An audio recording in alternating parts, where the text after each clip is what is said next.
Jonah, chapter 1. The word of the Lord came to Jonah, son of Amittai.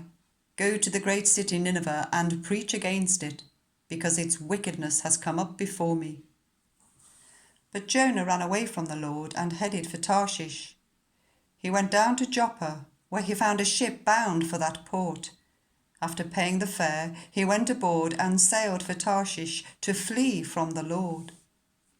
Then the Lord sent a great wind on the sea, and such a violent storm arose that the ship threatened to break up. All the sailors were afraid, and each cried out to his own God, and they threw the cargo into the sea to lighten the ship. But Jonah had gone below deck, where he lay down and fell into a deep sleep. The captain went to him and said, "How can you sleep? Get up and call on your God. Maybe he will take notice of us, so that we will not perish." Then the sailors said to each other, "Come, let us cast lots to find out who is responsible for this calamity." They cast lots, and the lot fell on Jonah. So they asked him, "Tell us, who is responsible for making all this trouble for us? What kind of work do you do? Where do you come from? What is your country? From what people are you?" He answered, "I am a Hebrew, and I worship the Lord, the God of heaven, who made the sea and the dry land." This terrified them, and they asked, "What have you done?" They knew he was running away from the Lord, because he had already told them so.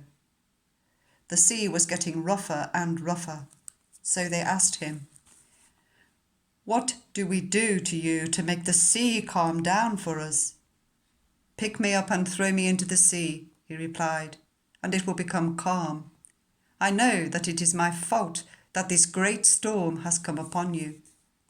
Instead, the men did their best to row back to land, but they could not, for the sea grew even wilder than before.